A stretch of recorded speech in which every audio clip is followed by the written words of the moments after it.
What is up, Waffle Gang? I do hope you are well. My name is Mark, and today we're checking out some r/am I the butthole. If you'd like to skip the initial waffle, timestamps are in the description and along the timeline below, but if you are new here, please consider hitting that like, that subscribe, and maybe that notification bell too. As I always say, it makes a huge difference to this channel. Commenting, liking, and being involved, it just makes a massive difference. It truly does. So thank you for spending 20 minutes or so of your day with me. It means the absolute world, and let's crack on with today's stories.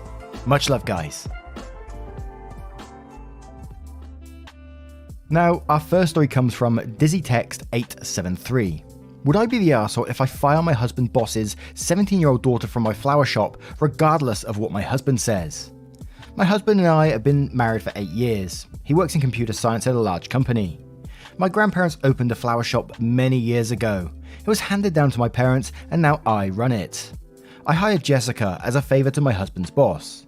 To be honest, husband has really been ass-kissing lately, as a much higher paying position is going to be opening up and he wants to get it. I know he's being considered, but he wants to know he has it in the bag. So after hearing his boss talk about his daughter needing a summer job, he jumped and said we'd love to have her at the flower shop. I could use more part-time employees and he knew that, so I didn't mind that he offered it to her without telling me first. Well, it's pretty much been a disaster and she's been here for a month. Here's some of what I've dealt with. Honestly gave up on trying to get her off her damn phone. She only works 3, maybe 4 days a week for a few hours, but you can bet she will call off late notice for one of those. She's careless, drops things or steps on them and then laughs it off thinking she's being cute. We don't have a uniform, just jeans and whatever t-shirt you can move around in. Jessica, I don't know why you think wearing a crop top to work is appropriate. Moves so slow. Other manager, a good friend of mine, can't stand her, says I just need to get rid of her. I've told my husband I can't take it anymore. He insists she only needs to be hired through the summer and she will leave after. I guess she is a big daddy's girl and an angel in the eyes of my husband's boss. I've tried to talk to her but nothing seems to work. Like I'd almost rather pay her not to come in if I have to pay her. And we start straight away with a Pearl May saying, not the arsehole, but your husband sure is. He's a big boy. If he wants a promotion, he can get it on his own. And truthfully, this hurts his chances more than it helps. Enact a strict no cell phone policy and make the other employees obey it as a means to an end. If she misses shifts and is late, document it all and let her go and go back to your peaceful existence and find someone who wants to work in your shop. I wish I could have that summer job. And Love My Kitty says just document things in their employee file, schedule her for less shifts or have her do stuff that takes no effort or fire her, I don't know, not the arsehole anyway. Corania says, not the arsehole, but the repercussions from your husband's job could come anyway, even if you're in the right. The resolution here isn't really an am I the arsehole style thing. My suggestion would be to simply reduce her hours until it's pretty much nothing. That way, she isn't there and you aren't dealing with the repercussions of letting her go. Then after a couple of months, you thank her for a summer of service and let her go. Does she deserve any of that? Nope. V2Den says, not the arsehole, but I think it's better if you can get her to quit. 1. Have a no phone policy while working. Phone will be placed in a locked area or she can have it once the shift is over. 2. You break it, you pay it. Take it off her paycheck. 3. Late, again, deduct pay from her paycheck.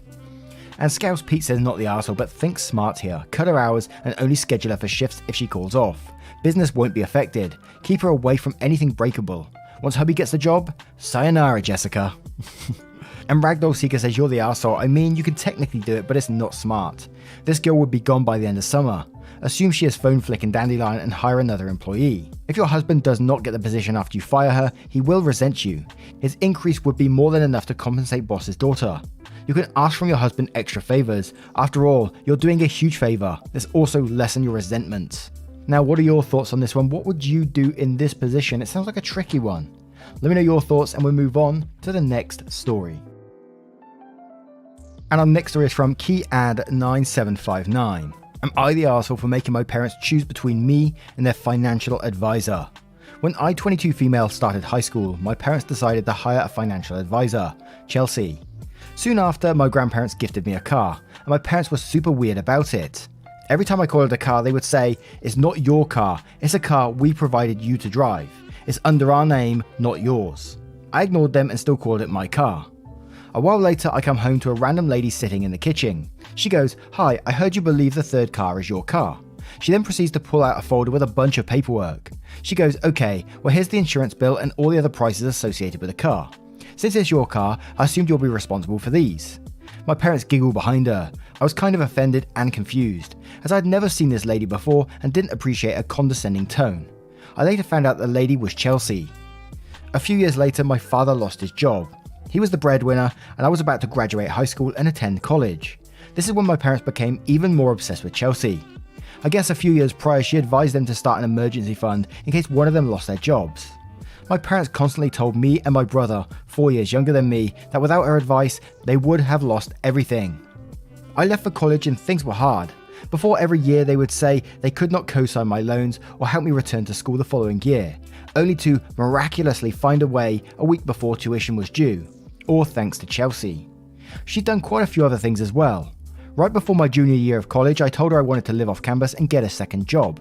She told me, your parents can't afford for you to live off campus and you can't handle a second job. They can't even afford to send you back to school at all. She also gave my aunt horrendous advice when my grandfather died, so my aunt hates her too. But for some reason, my parents love her. She has access to all of their finances and they refuse to make any financial decision, no matter how small, without her there. A couple of weeks ago, we all went to family therapy. We talked to the therapist and I told her about Chelsea and how she told me I couldn't return to school. My parents go, "We didn't tell her you couldn't go back. We would have never told her to tell you that." I got really angry saying, "So she's a liar too?" I then told them that I had it. It was either her or me. They became really upset and my mother started crying. My father goes, "OP, you are our daughter and we love you, but she's done so much for us financially. It's not your decision who our advisor is." I told him I wasn't negotiating. So, am I the arsehole? Any advice is appreciated. Now, I wanted to read this one because it just felt so sketchy. It felt like some sort of cult thing going on, and I don't know why I'm thinking that, but the way she treated the daughter about the car, it just felt weird. It just feels like a really weird relationship, and I can't say you are the arsehole in this situation because, I think you need to protect your parents. There's so many different things going on, potential cons. I'm not saying, Chelsea is conning them, but it does just feel too weird. But I don't have much experience with financial advisors, so I'm sure the comments are going to clear up a few things here. So we'll dive straight down with a little red brick house saying, there's something super sketchy going on here. My parents have financial advisors, but none of them hang out at my parents' house or talk to me. Even though my parents want me to talk to them sometimes because I'm 46 executrix of their will. They don't tell my parents how to spend their money either, they just manage their savings. Info. Does she work for a reputable company? Does she have an office? Does she have any kind of credentials or certifications? Does she have clients who aren't related to you? Have your parents been susceptible to scams in the past? OP does reply to this saying, this is my fear. Their relationship seems super unhealthy and I'm afraid she may be scamming them. I've been to her office before and I know she has other clients, but I don't know what company she works for or anything. I'm going to look into it. And Trisket says, not the arsehole, I'm almost certain your parents are victims of a con. It is unusual for a financial advisor to be that close to one of their clients, unless they are in family office type situation, basically a private firm specifically set up to handle the finances of a single uber wealthy family. For people of modest means like your parents, it is basically unheard of. She likely saw their side in the car issue and calling you out as a way to ingratiate herself with your parents. By controlling their finances, she can hide funds from your parents, only to discover them when needed for your tuition, etc., and to be the hero that saves the day, further cementing her place in their lives and making them feel more dependent on her. My guess is she's slowly siphoning money off them, possibly by charging exorbitantly high fees, possibly by simply taking the money. Consider that having an emergency fund is pretty much personal finance 101, akin to don't spend more than you make, and yet your parents think of Chelsea as some sort of savior for giving them the basic advice. My guess is that they headed over to r/personal finance. They would be able to figure out everything that Chelsea has done for them on their own for free. And OP replies again saying, that's the thing, I majored in finance, and I'm pretty sure save your money for emergency use was taught within the first 5 minutes of freshman year. It would be one thing if she's given incredible advice, but unless I'm missing something here, which I definitely could be, most of this stuff could be found in a textbook. And Virtual Western 7713 says, not the arsehole, my parents are financial advisors, this isn't normal behaviour. And Empathetic says, not the arsehole, this seems like a very unhealthy attachment your parents have formed. I think you need to start putting some distance between you and your parents and try to source funding for school and lodging on your own. Also, it is super fishy that a financial advisor wouldn't encourage them to open a college-specific savings for you. And Mandyless says, not the arsehole, having a financial advisor is a good idea, but your parents are really oddly enmeshed with this woman, to the point that she's almost making family decisions and getting way too involved in family dynamics. I hope they can figure out a way to get out of this, but definitely save yourself. And one more from FSBBEM saying, Chelsea is an arsehole for sure, but between you and your parents, sounds like no one's an arsehole here. Chelsea way overstepped with the car and college situation. Her role is to advise your parents on their asset allocation. That's it. Under no circumstances should she be weighing in on your ability to afford a gifted vehicle or your ability to handle a second job or move to a new home. Those responsibilities fall on your parents. They were wrong to involve Chelsea, and Chelsea was super wrong to accept their invitation to get involved. In family therapy, ask the therapist to work with your parents on setting appropriate boundaries with Chelsea. It's not your place to name your parents' financial advisor, but it is your place to ask them to manage that relationship appropriately, since they have not done so thus far. Good luck with school, OP. Now, as I said, I found that one interesting because of the relationship dynamic, and it all just seems a bit unhealthy to me. But what are your thoughts on this one? What do you think's going on here? Let me know your thoughts, and we'll move on to the next story. And this next story is from Diacan72. Am I the arsehole for defending myself against my boyfriend's family, who made false assumptions about me for attending college? I, 20 female, have been seeing a guy, 20 male, for about 4 months. A few nights ago, I finally met his parents and older siblings at a dinner party in their family home. Things took a turn, and now I'm unsure if I have a boyfriend or not. The college I go to is not an Ivy League, but is renowned as an Ivy League university would be. My boyfriend does not attend college, and I don't really care about any of that. However, his family seemed to have a problem with me after I informed them of which university I attended. Introductions were okay, and they asked me typical questions that you'd ask your child's SO. Then they asked me what job I worked, and I told them I tutored teens, but I'm a full-time student at university. His father said real men should work the streets, whatever that means, and that's why he never sent my boyfriend or his brothers to college. His mother said women should work at home. They proceeded to drop several comments about me that heavily implied that I only went to college because I had rich parents, which I don't. They were painting me as some privileged kid, and his mother even said that I'd never know the struggles of being a working class black person in America. I was starting to get a little upset because they were treating me like a joke. They made false assumptions of me and my family, were trying to push their patriarchal viewpoints onto me, and they disregarded that I work hard too. Because I was in their home, I kept my calm, and I politely told them that my parents were not rich and I was paying for my college tuition through scholarships, an aid which I had worked hard for. I told them that I respected them for being so content in life, but I wanted them to understand that not everyone believes in those specific gender roles, and I was one of those people. The career I want to pursue in life, which will make me content, requires tertiary education, and like them, I will also have to work hard for it. Degree or no degree, life has its challenges no matter which path you end up taking. They seemed taken back and quickly brushed it off. I hope I didn't come off as rude or pretentious because that wasn't the goal. I didn't want them thinking I was some spoiled kid, but I also didn't want them thinking of me as ill-mannered. The rest of the night was awkward, and after dinner, they didn't even bother to see me out the door. My boyfriend, who had been relatively quiet through this ordeal, walked me out and apologised quietly. I went home and didn't bother texting him until the next day, but he didn't reply. He hasn't replied to me on anything, and his friends won't either. Now I'm starting to reevaluate everything I said. I really like this boy, and I don't know what to do right now. There was obviously some miscommunication, but I want to clear it with him. Reddit, am I the arsehole? Now, I'm sorry to laugh straight away, but there was one line that I had to stop myself from laughing. It said, like, real men work the streets. And I thought, doesn't that mean like prostitution? But really, I think OP handled it in the best possible way. They wasn't being disrespectful in any way, and they were just putting their points of view across in the most respectful way they could, and you know, stood up for themselves. And I think that's the best way to be. You don't back down now in these situations because it will only get worse. Just because someone has a different belief doesn't mean you have to go along with it. And at the end, with the boyfriend not texting back, I do sort of wonder, you know, is that a good thing that he's not texting you back and you're moving on? But this guy is 20 years old. This is an adult we're talking about here. And I know it can be difficult in family dynamics sometimes. So I do have like a slightest bit of empathy for him if he's trying to get out of, you know, he's been raised with these family views and he's trying to get away from them himself maybe. I don't know, it could be totally reaching there. So I may have a slight bit of empathy towards that. But you done everything right in this situation to me. You was respectful, polite, and constructive about your views, and I think that's the perfect way to deal with things. So, good on you, and let's move on to some comments to see what they say. And we'll start with the non-duality saying, not the arsehole, you stood up for yourself politely. If you let them roll you over now, it will become more problematic down the line and just keep getting worse. Also, what are you supposed to say? Did they expect, you're right, I'm privileged and should drop out?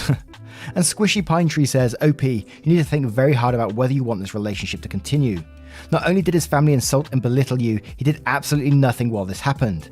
Not to mention completely ignoring you afterwards. And all because what exactly? You stood up for yourself. You work hard for your future. Is that someone you see yourself with? Not the arsehole, you dodged a major bullet. And Sway says, not the arsehole, break up with this guy. No man is worth being talked to like this. His family will never respect you, and he should have stood up for you and shut them down when they started on that crap. And Subterranean says, not the arsehole. Also, I wonder if his father knows that work in the streets is a euphemism for being a prostitute. I'm glad someone else said that. I thought I was going crazy there for a second. And Dazzling Chicken says, not the arsehole. They did you a favor. Keep your head up. Good luck. Proud of you. And one more from Chairmanka93 saying, why would you be an arsehole for standing up for yourself? Too true. Now, what do you think of this one? What would you have done in that situation if you was faced with it? Let me know your thoughts in the comments below, and we'll move on to another story. And our next story comes from OK Attitude 1567. Am I the arsehole if I expect my boyfriend to ask his sister to move her bachelorette party to a different weekend? Am I the arsehole if my boyfriend's sister is getting married in November of 2022? Her brother, my boyfriend, is in the wedding party as a groomsman. He told me last night that they're planning on having the bachelor/bachelorette weekend on the same dates that 1, my birthday falls in between, and 2, we were planning on going away ourselves that week for a birthday/late anniversary trip. He thinks it's fine and normal to plan that party for almost a year before, but I am hoping that maybe it isn't rude of me to want him to celebrate that day and time with me. The entire year has already been made about his sister, so I really would just like my birthday to not be about her. Update. So, to those who are saying that I can just change my birthday, no, it's not just that. Me and the bride's brother, planned an anniversary trip for that singular week, and my birthday happened to fall in the middle of it. We were planning on going out to dinner while away. Nothing big, and this trip isn't centered on me, more so the anniversary. His sister and the parties haven't actually booked or scheduled anything. All we have heard was that they are now planning for that weekend. We are planning to use their family's timeshare for it, so it's not as easy to reschedule our trip. Also, personally, just wanted him to be the arsehole and say something, if he was to at all. Last night, he also told me he doesn't want to go on that weekend, as it is, so I may be out of the woods. I know how I would have come off, and I understand she only gets married once, but we have also never been able to take a vacation together because of her taking them constantly and using the timeshare that we are finally able to use. And lastly, to that one comment saying, I would want the same respect. I don't want a large wedding like this, something far from it. I already am planning to be much less of a PIA, pain in the ass, because I've seen the stress and reactions of people that are blood with her. Lol. Now, I was originally coming at this one from like a nobody's going to be the arsehole in this situation. I think where OP, and this is all personal point of view, OP does creep into slightly arsehole territory, is where they're asking the brother to deal with it, like, you go and ask her to change the date, and secondly for asking to change the date anyway. I mean, if you don't like it, just don't go, or move your date to another day. I think it's just that simple for me, and I think that's what I would do in that situation. I think, to me, a bachelorette or a stag do or whatever would be a more important date for that couple. I mean, it's part of the whole wedding process, and it's something that, you know, that they're only going to get once in a lifetime, hopefully. And I think I would realize that's a very important day for them, and I can just move my birthday celebrations or anniversary celebrations to another date. Should I have to? No, I don't have to, but I could not go to the stag do or bachelorette party too. Just that simple really for me, and that's just the way I'm feeling about it. So we'll read some comments to see what they say. And Walk to the Brook says, you're the arsehole, just celebrate on a different weekend.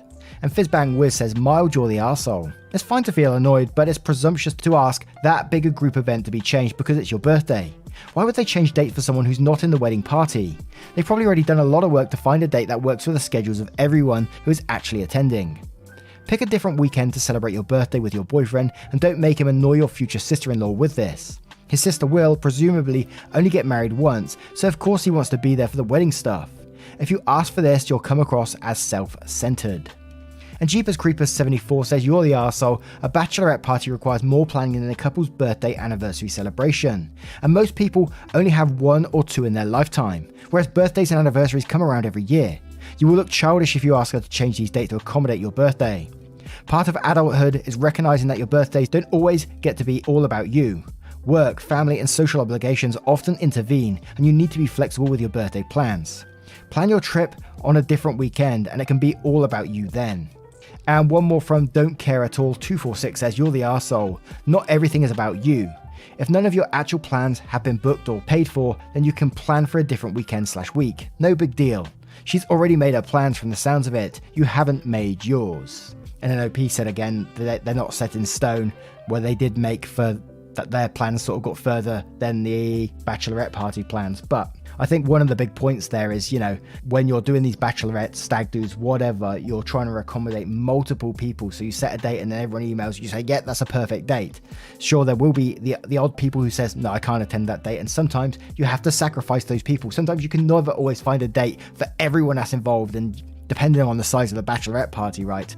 So yeah, I think you just need to choose you're going or not. That simple. But what do you guys think of this one, and what do you make of today's collection of stories? What are your verdicts if you choose to share them? Never any pressure though. Thank you so much for your support and spending 20 minutes or so with the channel today and getting involved.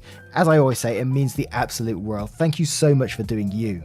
If you'd like to support the channel further, but again, you cheeky so-and-so, never any pressure to do so, but click that join button down below for YouTube, or click the link in the description for Patreon and join it up there. Thank you so much for your love, your support, and your time, and I will see you in the next one. Take care, guys. Much love.